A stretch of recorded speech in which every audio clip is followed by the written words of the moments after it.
नमस्ते बच्चों, मैं हरे कृष्ण शर्मा आज एक नए विषय के साथ में आपके समक्ष हाजिर हूँ। अपना जो पिछला जो वीडियो था उसमें अपन पढ़ रहे थे फ्रांसीसी क्रांति। तो पिछले वीडियो में अपन ने पढ़ा फ्रांसीसी क्रांति के प्रमुख कारण क्या थे जिसके अंतर्गत ये क्रांति प्रारंभ हुई। आज का जो अपना विषय है वो फ्रांसीसी क्रांति का प्रारंभ किस प्रकार से हुआ। तो इसमें अपन सबसे पहले देखते हैं कि जो फ्रांस की जो राजतंत्रिक संरचना थी उस व्यवस्था के अनुसार 1794 में लुई 16वां फ्रांस की गद्दी पर बैठा और उन्होंने फ्रांस की अर्थव्यवस्था को सुधारने के लिए अनेक प्रकार के नए कर लगाए, जिसकी वजह से जनता त्रस्त थी। और उन करों की परिणति किस प्रकार से हुई उन घटनाओं का आज अपन इस वीडियो में पढ़ेंगे। व्यवस्था अनुसार प्राचीन राजतंत्र में फ्रांसीसी सम्राट अपनी इच्छा से मन मर्जी से किसी भी प्रकार का कोई नया कर लगाने का प्रस्ताव पास नहीं कर सकता था।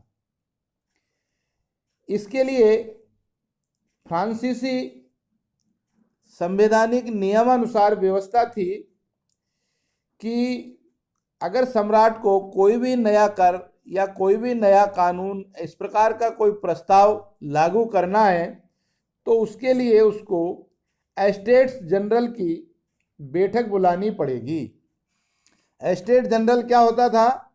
ये फ्रांस की लोकतांत्रिक प्रतिनिधियों की एक सभा थी जिसके अंतर्गत जो तीनों एस्टेट श्रेणी के वर्ग थे, प्रथम श्रेणी, द्वितीय श्रेणी और तृतीय श्रेणी, इन सब के प्रतिनिधियों को इस सभा में आमंत्रित करना पड़ता है और इस प्रतिनिधि सभा के द्वारा ही उस प्रस्ताव को पारित कराना होता था, तब जाकर के वह कानून का रूप लेते हुए लागू होता था। तो ये प्रतिनिधि सभा फ्रांस की एक राजनीतिक संस्था थी जो निर्णय लेने की अधिकार रखती थी और इस सभा के अंदर तीनों स्टेटों के प्रतिनिधि मौजूद होते थे। इस प्रकार से इसकी एक संरचना उस समय फ्रांस की शासन व्यवस्था में बनी हुई थी। लेकिन इस प्रतिनिधि सभा का आयोजन कब होगा ये सम्राट की इच्छा पर निर्भर करता था। इसलिए जब हम फ्रांस का इतिहास देखते हैं तो इस प्रतिनिधि सभा की जो बैठक है, एस्टेट जनरल की जो सभा की जो बैठक थी वो अंतिम बार 1614 में बुलाई गई थी। अब आप समझ सकते हो कि इस एस्टेट जनरल की बैठक 1614 में हुई और लुई 16वां शासक कब बना? 1794 में, 1774 में। और ये जो घटना है ये लगभग 1789 के वर्ष की है, यानी कि लगभग 100-125 साल से प्रतिनिधि सभा की कोई बैठक आयोजित नहीं की गई थी। इस प्रकार का एक अराजकतावादी राजतंत्र फ्रांस में राजगद्दी पर बैठा हुआ था। आगे हम देखते हैं कि 5 मई 1789 को लुई 16वां जो फ्रांस का सम्राट था उसने जो नए करों के प्रस्ताव का अनुमोदन करने के लिए एस्टेट जनरल की एक सभा बुलाई, जिसमें प्रतिनिधियों की मेजबानी के लिए जो वारसाई का महल था, जो राजशाही महल था, उसको बहुत आलीशान तरीके से सजाया गया। उसमें शोभायमान होने के लिए, प्रतिनिधियों को खुश करने के लिए सभी प्रकार की सुख सुविधा जनक व्यवस्था का उसमें आयोजन रखा गया। इस प्रतिनिधि सभा के जो प्रतिनिधि उसमें आए, उसमें पहले और दूसरे स्टेट के जो प्रतिनिधि थे, अर्थात जिनको अधिकार था, उन सबके 300 प्रतिनिधि इस सभा में आए, जिनको उन्होंने आमने सामने की बैठक व्यवस्था के हिसाब से बिठाया। लेकिन जो तीसरे स्टेट के प्रतिनिधि थे, जिनकी संख्या लगभग 600 से अधिक थी, उन सबको इन प्रथम और द्वितीय स्टेट के प्रतिनिधियों के पीछे एक कतार में खड़ा कर दिया गया।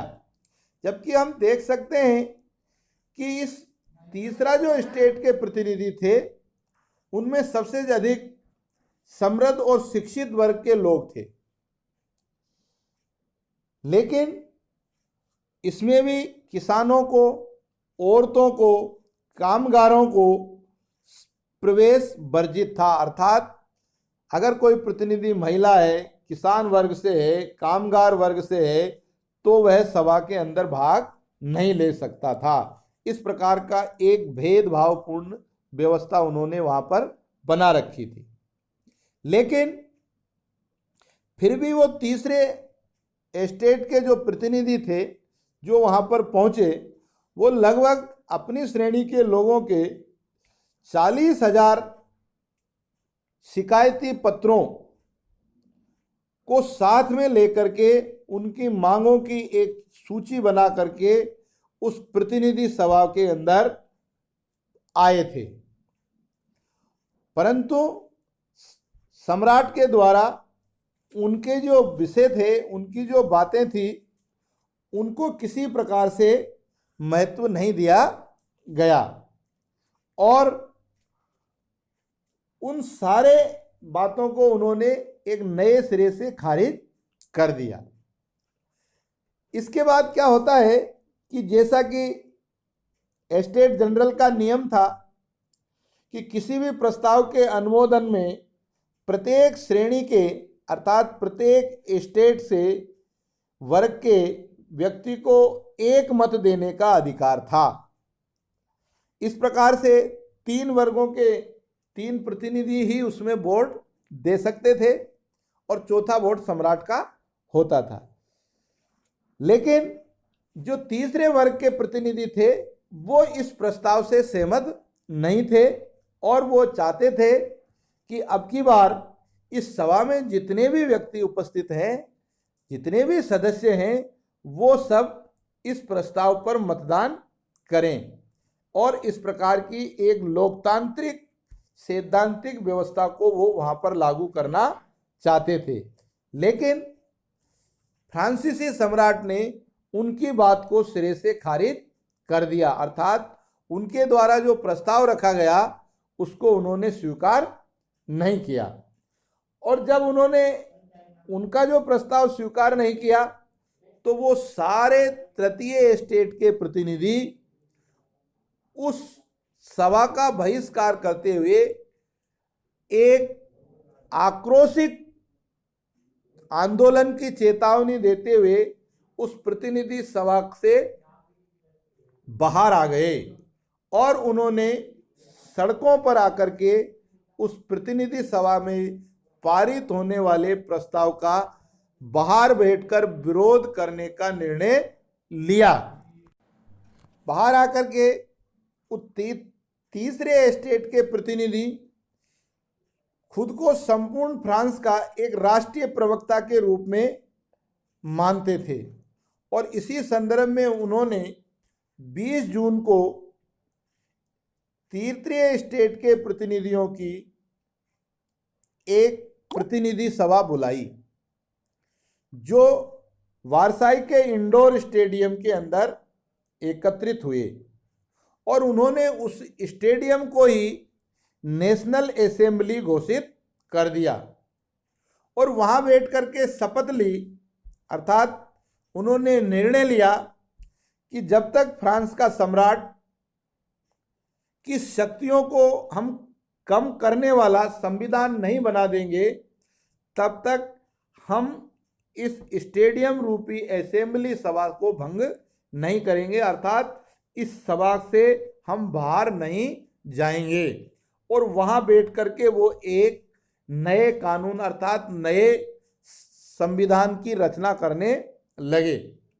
इन सब कार्यों को करने के लिए उसका नेतृत्व करने वाले जो व्यक्ति थे, मिराबियो और आवेसिये, ये दोनों व्यक्ति उन तृतीय स्टेट के प्रतिनिधियों की सभा का क्या कर रहे थे, नेतृत्व कर रहे थे। अब यहाँ पर बात समझने की है कि ये जो दोनों व्यक्ति थे, मिराबियो और आवेसिये, ये दोनों एक तो कुलीन वर्ग से था और एक पादरी वर्ग से था, अर्थात प्रथम स्टेट और द्वितीय स्टेट वर्ग के ये व्यक्ति थे। लेकिन ये एक उदारवादी विचारक थे, इसलिए ये फ्रांस के अंदर चलने वाली जो सामंती विशेषाधिकार वाली जो व्यवस्था है उसको ये स्वीकार नहीं करते थे, उसको सही नहीं मानते थे। यह भी उस सामंती व्यवस्था का विरोध करते थे, उसको खत्म करते के लिए प्रतिबद्ध थे। इसलिए इन्होंने इस तृतीय स्टेट के प्रतिनिधियों का नेतृत्व को इन्होंने स्वीकार किया। आमतौर पर हम देखते हैं इसके लिए उन्होंने एक पत्रिका निकाली और उस पत्रिका की विषय वस्तु के आधार पर पूरे वारसाई के अंदर एक वातावरण स्थापित किया और वो वातावरण ही फ्रांस सम्राट या फ्रांस के सम्राट के खिलाफ खड़ा हो गया।